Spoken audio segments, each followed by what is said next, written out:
ஃபேமிலியில் இருக்க அனைவருக்கும் வணக்கம். இன்றைக்கி நம்ம பார்க்க இருக்க டிஷ் நேம் பார்த்திங்கன்னா 2 in போண்டா. அப்படின்னா காரம் இனிப்பு கலந்த போண்டா. அது செய்கிறது எப்படின்னு பார்க்கலாம் வாங்க. அதுக்கு தேவையான பொருட்கள்: ஏலக்காய் பொடிச்சது, மண்டை வெல்லம், தேங்காய் துருவல், நம்ம குழம்பு போகிற கடலைப்பருப்பு அதை நம்ம பாயில் பண்ணி வச்சுருக்கோம். பஜ்ஜி மாவு, அது எந்த பிராண்டாக இருந்தாலும் பரவாயில்ல. சால்ட். அது எப்படி செய்யலான்னு பார்க்கலாம். அதுக்கு ஒரு பவுல் ஒன்று நம்ம எடுத்துக்கலாம். அதில் ஃபஸ்ட்டு பார்த்திங்கன்னா நம்ம பாயில் பண்ணி வச்சுருக்கோம் பாருங்கள், அந்த கடலைப்பருப்பை போட்டுக்கலாம்.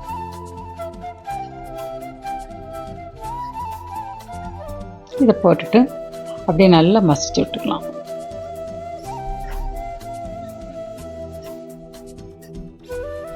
இந்த கடலைப்பருப்பு இது சீக்கிரமே வெந்துடும். அப்படியே மசிச்சு விட்டுக்கலாம்.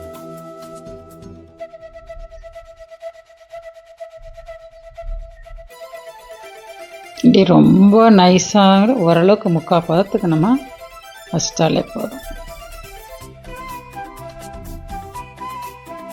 இதில் தேங்காய் திருவி வச்சுருக்கோம், அது போட்டுக்கலாம். அப்படியே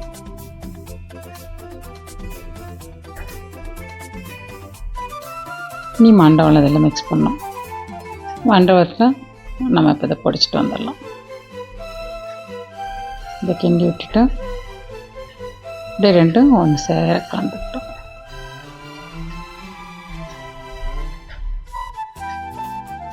மண்டவளம் பிடிச்சிட்டு வந்தாச்சு. இப்போ இதில் மண்டவளத்தை சேர்த்து நம்ம மிக்ஸ் பண்ணிக்கலாம். இன்னும் இந்த கடலைப்பருப்பு, தேங்காய் பூ, மண்டவளம் சேர்க்குறப்ப ரொம்ப நல்லாயிருக்கும், டேஸ்ட்டு நல்லாயிருக்கும். அது அப்படியே நம்ம எல்லாம் ஒன்று சார் அதையும் அப்படியே நம்ம கிண்டி விட்டுக்கலாம்.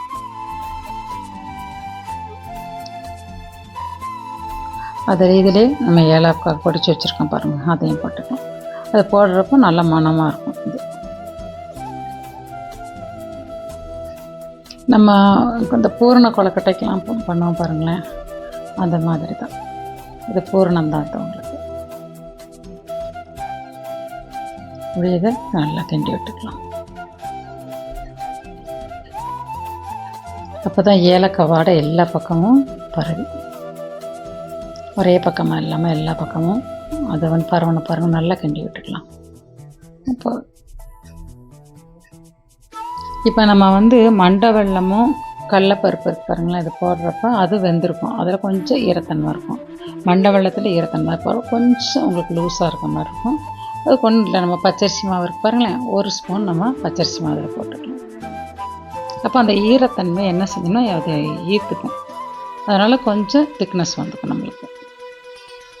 அது அப்படியே இந்த மாவை எல்லா பக்கமும் அப்படியே கிண்டி விட்டோம்னா வச்சுங்களேன், அந்த கொஞ்சம் ஈரத்தன்மையாக இருக்கிறது மாறிடும். இவ்வளோ கெட்டியாக வந்துடுச்சு. அப்போ தான் நம்மளுக்கு பால் மாதிரி உருட்டுறதுக்கு கொஞ்சம் திக்காக தானே வரும். அதுக்கு இப்போ போதும். இதை அப்படியே நம்ம பால் மாதிரி உருட்டிக்கலாம். சின்ன சின்ன பால் மாதிரி நம்ம உருட்டி எடுத்துக்கலாம். எண்ணெய் காஞ்சிடுச்சு. பாருங்க, பச்சை மாவை நம்ம கரைச்சிட்டோம்.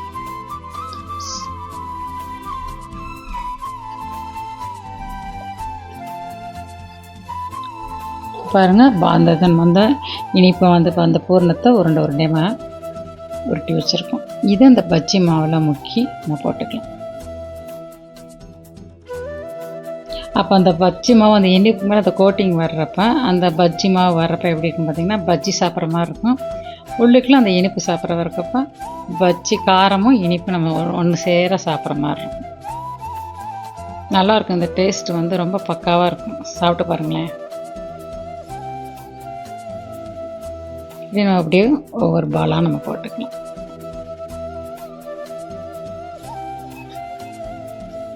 ஒன்றா போட்டுக்கலாம்.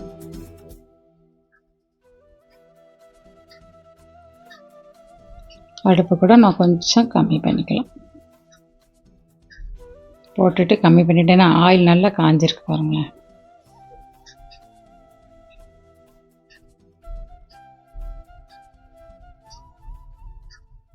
கொஞ்சம் தீயை குறைச்சி வச்சுக்கிட்டோம்னா அது ஓரளவுக்கு நல்லா பாருங்கள், அந்த ஆயிலே நல்லா வெந்துடுச்சு பாருங்களேன். அப்படியே பிரட்டி பிரட்டி விட்டாலே போதும். அது ஆல்ரெடி பார்த்திங்கன்னா நம்ம கடலைப்பருப்பு வெந்திருக்கு, மேலே இருக்க அந்த பச்சை மாவு தானே, அது இந்த அளவுக்கு போதும் உங்களுக்கு ஹீட். இதிலேயே போடுறப்ப நல்லா வெந்துருச்சு. இப்போ இந்த அமர்த்தி வச்சு இந்த ஹீட்டில் இது போண்டா ரெடி ஆயிடும். நல்லா செவந்து வந்துடுச்சு பாருங்களேன். அதை அப்படியே பிளேட்டுக்கு மாற்றிக்கலாம்.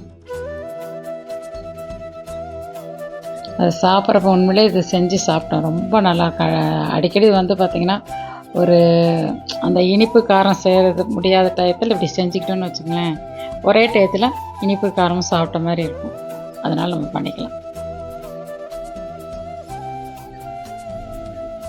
ஒரு தடவை செஞ்சிட்டிங்க, இதை நீங்கள் ரொம்ப அடிக்கடி செய்வீங்க. அந்தளவுக்கு டேஸ்ட்டு பக்காவாக இருக்கும். செஞ்சு பாருங்கள், டேஸ்ட் எப்படி இருக்குன்னு சொல்லுங்கள். இந்த வீடியோ உங்கள் ஃப்ரெண்ட்ஸ் சர்க்கிளுக்கு ஷேர் பண்ணுங்கள், லைக் பண்ணுங்கள், சப்ஸ்கிரைப் பண்ணுங்கள். கமெண்ட்டில் சொல்லுங்கள் எப்படி இருக்குன்னு சொல்லுங்கள். இவ்வளோ நேரம் ரொம்ப பொறுமையாக பார்த்துட்டு இருந்தீங்க. நீ வர இன்னும் அடுத்தடுத்து வர இந்த வீடியோவில் பார்க்கலாம். தேங்க்யூ.